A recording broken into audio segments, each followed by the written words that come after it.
There is a framework. It's literally the Blackjack book. People will say, well, what does the book say to do, right? And that is, to me, you can apply that to marketing.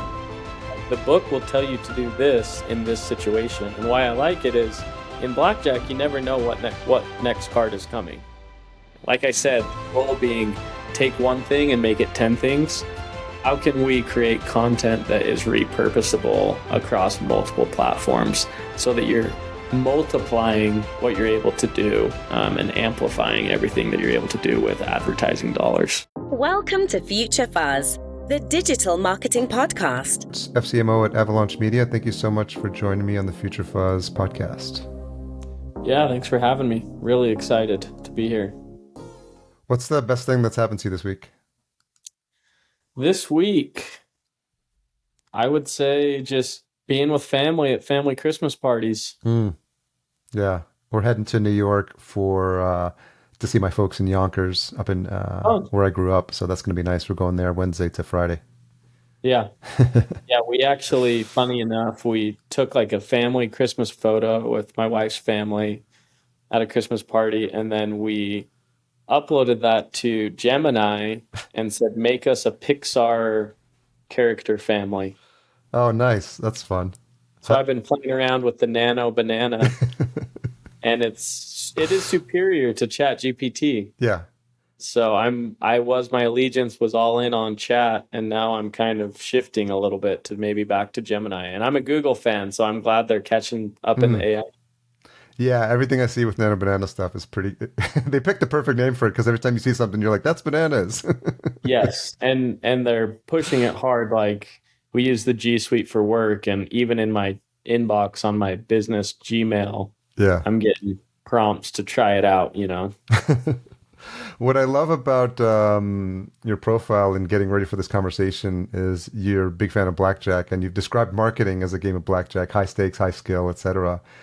How does that metaphor actually play out in how you build campaigns and teams? Yeah, I'm a big believer in frameworks, and there is a framework. It's literally the Blackjack book. People will say, well, what does the book say to do, right? And that is, to me, you can apply that to marketing. Yeah.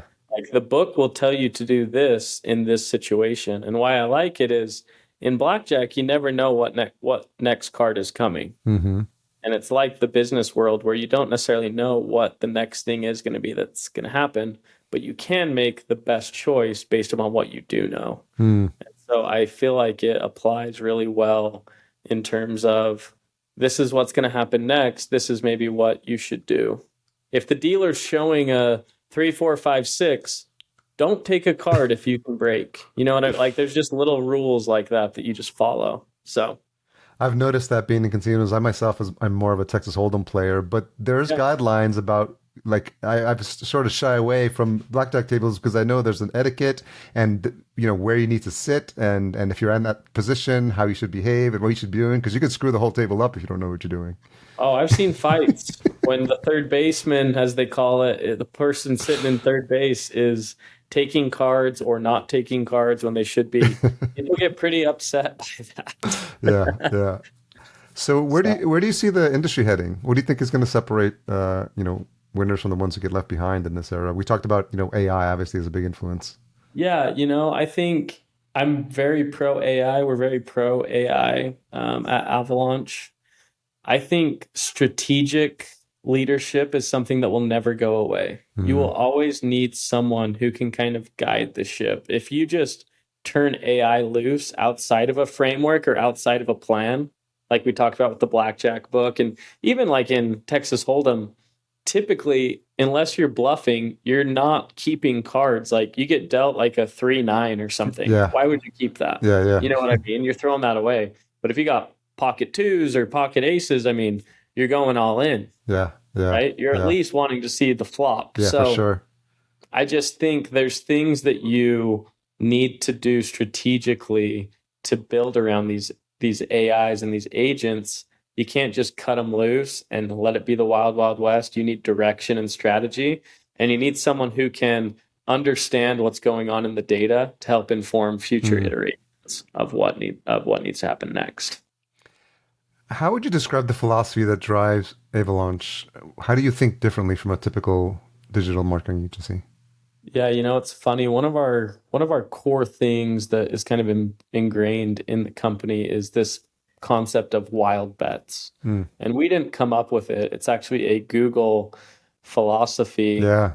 In the early days, they would say, how can we keep innovating and not become extinct? And they came up with this 70-20-10, right? It was Sergey Brin. He's brilliant engineer, brilliant math mind. Yeah. He said, this is the formula of how you don't become extinct. And 70% of your talent, time, resources is dedicated to the core revenue driving functions of the business. 20% is that adjacent up and coming. And we reserve 10% of our time, talent, and resources to wild bets. Mm. And we actually believe that can be applied to a marketing budget. Whatever you're allocating to marketing, why not take 10% to innovate, to try new things, to test new things? Because if you're doing that, you might strike gold. Yeah.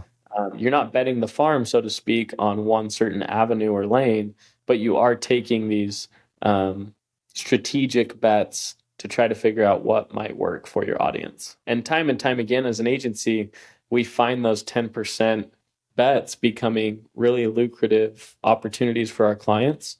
And we're consistently pushing them to be their best self and to try new things and not just be in that survival mode or reactive mode, but actually being proactive and going on the offensive. So that's really smart. Do you notice a trend in the characteristics of people who are willing to take those wild bets? Yeah, I mean, I think people who are willing to take risks, that's kind of just the life of an entrepreneur. Yeah. You have to be willing to take risks. And so those that are willing to do that are the ones that ultimately continue to rise to the top because they are willing to do what others may not be. They aren't playing it conservative. You look at some of the amazing and iconic brands in the world, and they are there because people were willing to take risks and take bets. Nike is one that comes to my mind of just an iconic, everybody knows the Nike swoosh. Well, Phil Knight didn't even have a company when he went to Japan and pitched it. If you've ever read the book Shoe Dog, Oh, yeah. he just made it up on the spot. And when they asked what the name of the company was, he just pulled out of his butt Blue Ribbon Shoe Company, because he was like, oh yeah, I have some Blue Ribbon. Yeah. And Nike didn't come along till later, but he was willing to just put himself out there and take some action. And so that's what I think is important in marketing, especially, is just you got to be willing to take action. What are common traits of companies that work with Avalanche when you can see that there's a fit for what you can deliver for them, and how ready they are to use your services?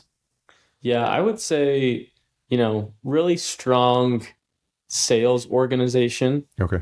An organization that has their sales processes defined, and they have a good product and service that people just want, like word of mouth is helping them.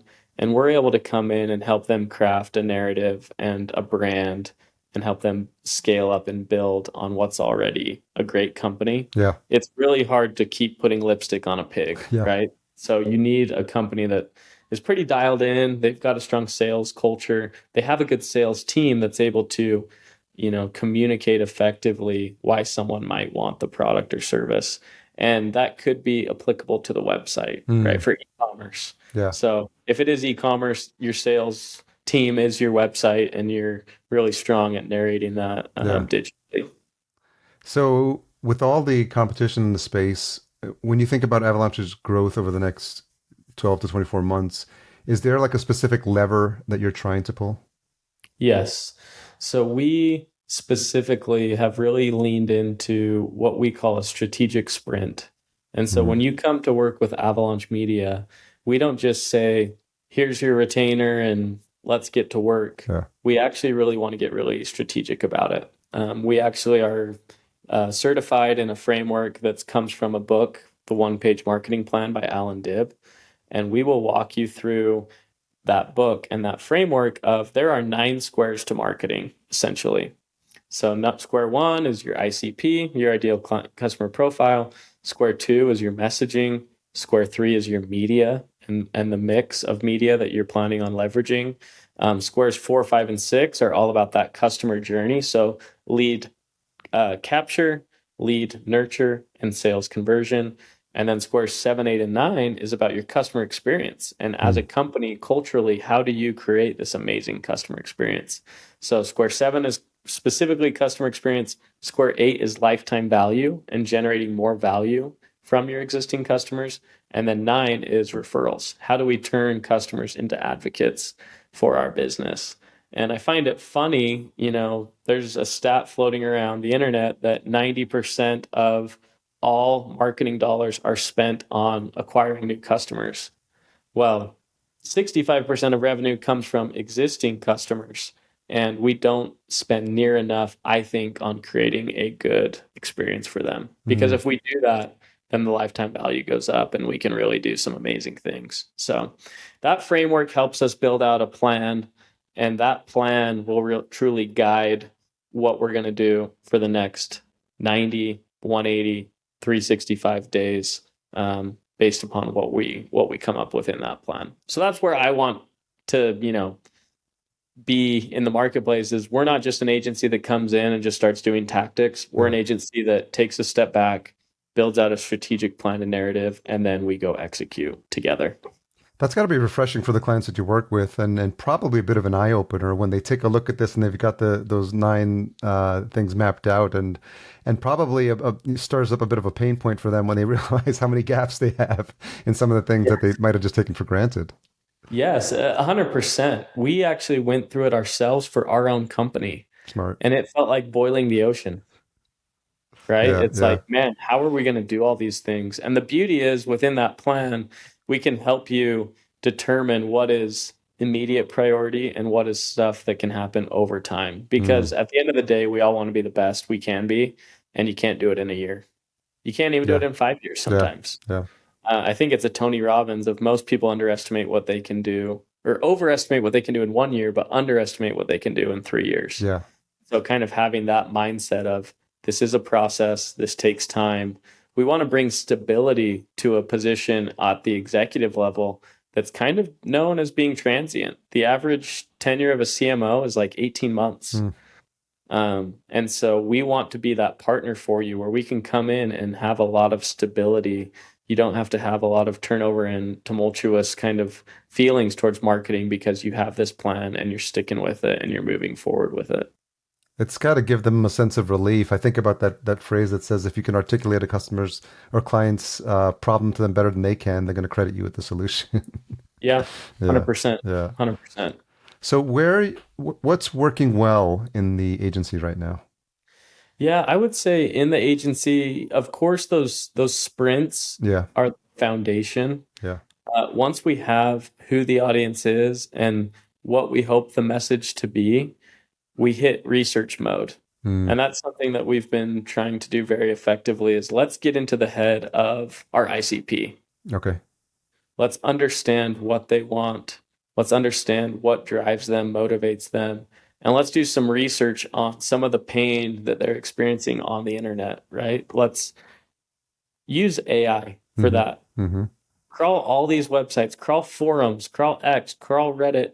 Tell me what people are talking about related to this insert product service. That's part of a framework, right? Once we know what those are, let's build out a content plan. How can we, and specifically, how can we get creative video assets? Because most people spend time on social media. Now, of course, this could change based upon your strategic sprint. We might find that media is in other places, but primarily you're going to find that most of the ICPs are living on social media. Yeah. So how can we get video content that the algorithm loves and gets fed right to our individual person that makes them want what we have or get them interested in what we want? Yeah. So, Is there any place where you're feeling friction right now? I mean, creating content is hard. Yeah, especially at scale and speed that you want. And with how fast things fatigue now, it's creating a ton of friction. And so that is something that we're always trying to solve is how can we take one asset and multiply it into many things. And so things like this, doing podcasts, doing long form can actually be very beneficial. I like to call it the Joe Rogan strategy because he kind of pioneered it, but he does 4 hours a day Yeah. of Yeah. talking long form, and he'll be able to cut that down into snippets and, Yeah. overlay with different things. And so he has like almost unlimited social content that he's able to put out.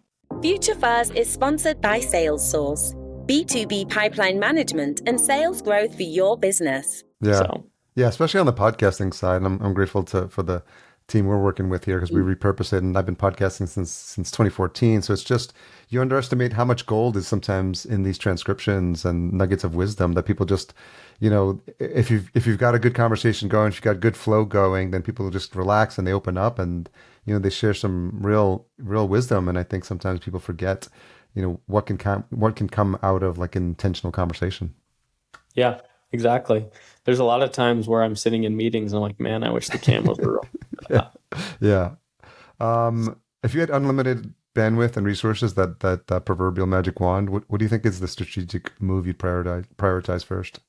I would hire every content creator on the planet to be able to make videos for clients and even Yeah. for our own agency, because I just think humanizing brands it's going to become even more important.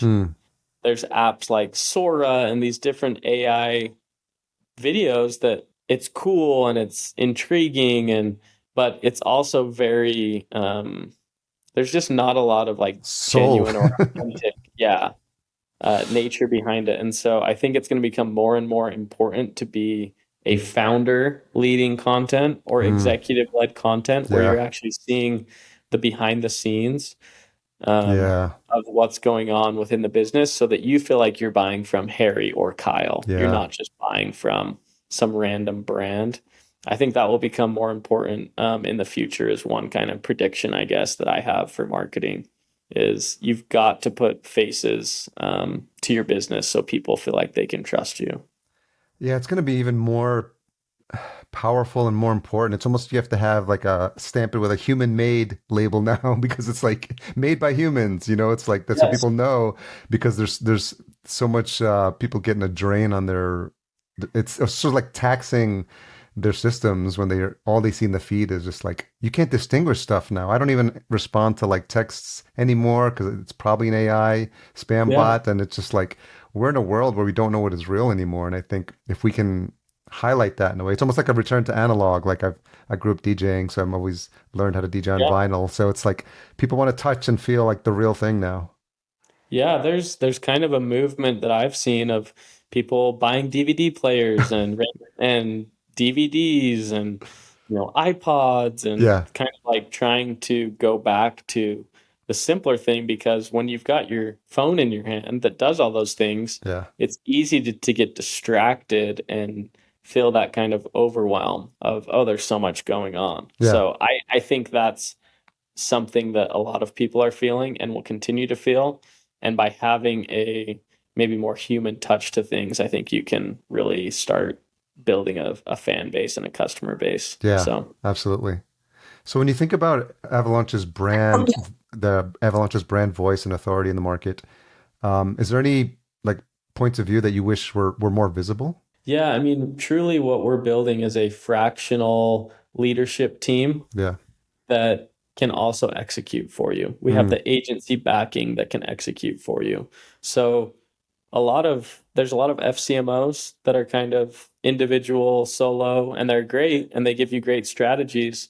And then it's kind of on you to go execute on that plan. Well, at Avalanche, we actually build and run in like a fire team, to use a military term. Okay. Where you've got your fractional marketing leader, you've got content people, you've got advertising people, you've got technical individuals who can help with certain things, development, video creation, all of that. Yeah. All under one team that works cohesively together to really build what I've been kind of calling a fractional in-house team. Interesting. Kind of like we can plug in to be your in-house marketing team, but you're not at a size where you can justify it or need it. And then you kind of get that consultant mindset of, plus we have other clients we work with in our book of business that can help us give ideas that might help you as well. Yeah.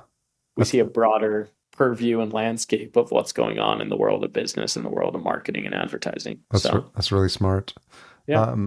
Are there any, when clients come to you, are there any like misunderstandings or myths about marketing that you find yourself having to educate them on? Yeah, there's a lot of people who've been burned by marketing historically. It's very easy to start an agency. And so it's very easy to say, oh, agencies suck. They don't do good work. And one of our taglines of our company is creating believers. We're Avalaunch Media. Our mascot is a Yeti. And we want to create believers in digital marketing again. It's one of our goals. People don't think it exists or believe that it can be true. I love that. But we know with like the right kind of strategy and the right execution, it does work and it will work. And sometimes it's you don't give it enough time, you don't give it enough investment, right? We want to also help you understand your goal is to do X, and you're telling us that all you have is Y to invest.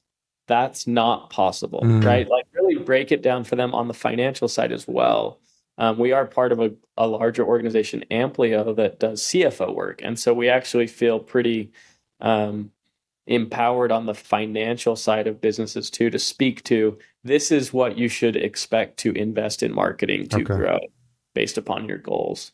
So we want to give you that alignment as well as part of that strategic sprint of your goals are this. We kind of call it square zero of we've got to define some North Stars. We've got to define some goals because everything in business is relative.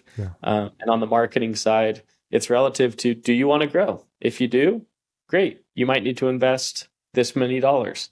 If you just want to stay flat, you might not need to invest any dollars, or you might have to because of inflation. So we want to help you understand and craft a plan of revenue goals, client acquisition cost goals, things like that. Yeah, and I'm sure for a lot of folks, it could be another eye-opening conversation, something they haven't given a lot of thought to.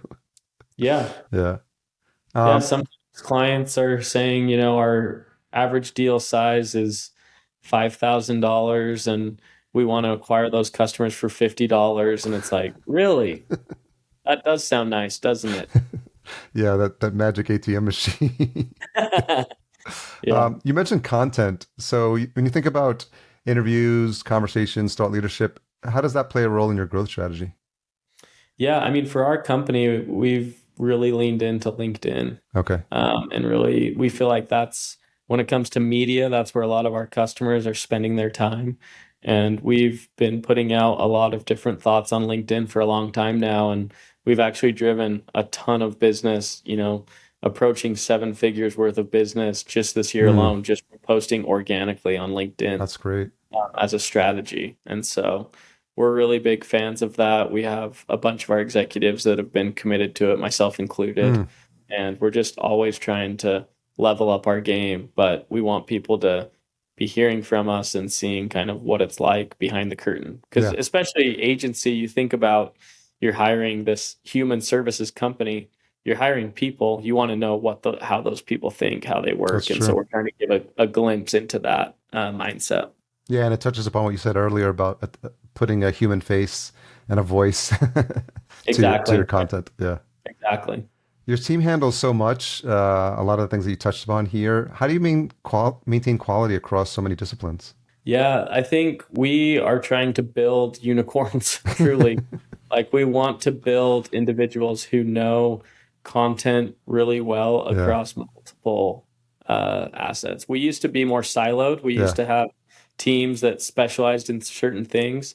And what we found is you really need people who are generally smart with marketing and can go figure it out and be gritty.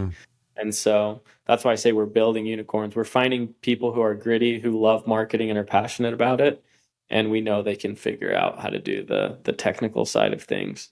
And so we do try to keep them in a lane of, okay, you're a content strategist, you're a paid media strategist. And then we have our technical kind of analytics and website people as well, or our video people. But when we're creating content briefs, we're not just creating a content brief for, okay, go write this one article. We're creating content briefs that encompass everything. Like I said, the goal being take one thing and make it 10 things.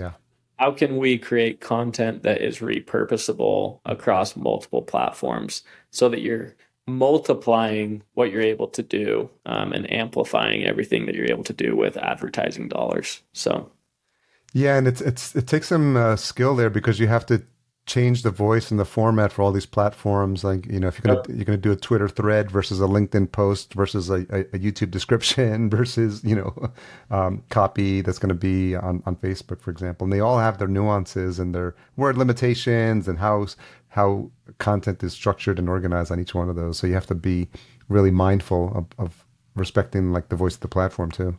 Correct. Yep. And that's kind of part of that process of building it into your system of, and a X thread should look like this, and a LinkedIn, you know, so. Where do most clients find you? Inbound, referrals, out partnerships? Yeah. We have a lot of strategic partners that refer business our way. Our own content marketing works really well. We rank well on the search engines, on the AI engines. Yeah. We do some advertising, so that's truly what we try to drink our own Kool-Aid in terms of how we do marketing. As we start to wrap up, if everything went right for the next 2 years, what would Avalaunch be known for? We would be known as the best fractional executive company in the world. I like that. Is there anything we didn't cover that you think people misunderstand about your work or the agency world? Yeah, I mean, I think the big thing for us is we work with companies of all different backgrounds and sizes. As long as you feel like you have a strong sales engine, but you just need more leads or you just need more interest, we know we can help you. We know that if you are committed, you know, to invest the time to go through the process, we feel confident that we can help any company succeed through marketing because of our leadership approach that's also backed by the execution side of it. So, and any stories come to mind of success stories that you've had with clients that you're able to share? I mean, we recently just did a strategic sprint with a local Utah business here. Okay. Actually, a friend of mine, he's the CEO of the company. Okay. And they had been doing really well. They were acquiring a whole bunch of different companies and kind of doing a big roll up with music schools. But their leads were down year over year. So they were buying revenue, but they weren't growing organically. Okay. And so he felt like their sales were strong, their operations were strong, but there was this missing marketing piece. And we walked through the strategy sprint. This was earlier this year in June. And within just the first 90 days, we'd actually grown that not only their lead count, but also their enrollment count by 45% growth year over year in a short time. Wow. And so really know that it can work. We built out this amazing plan. We've plugged a lot of holes just from our expertise in seeing a lot of companies trying to be put together. There was some technical issues, right, of Form X going to Form Z, and it shouldn't have been doing that. And we're able to clean up a lot of things, fix a lot of holes in the engine, and then build this amazing lead gen system to where now organically they're growing, you know, crazy with leads and closing those leads for new revenue. That's an amazing testimonial. So just shows the power of your approach. Yeah. For sure. Well, thanks for your time, Kyle. I really appreciate you jumping on and getting into the weeds, which is what we love to do on this show, just geek out on all things marketing. But I think your story at Avalaunch and what you've put together really highlights how focused you are on outcomes and how you've got these frameworks that really are delivering for clients on a consistent basis. And I think it's a really exciting story to share. Awesome. Thanks, Harry. Appreciate you having me on. Where's the best place for folks to connect with you in Avalaunch? Yeah, I mean, you can go to our website, avalaunchmedia.com, or you can connect with me on LinkedIn, just Kyle Shurtz. I'm the one with the spade emoji. Yeah, you can't miss it, the Blackjack fan. All right, we'll make sure all those links are in the show notes as well. Thanks for your time, Kyle. Thank you. Thanks for tuning in and making the choice to listen to this podcast. If you liked what you've heard today, please don't forget to subscribe.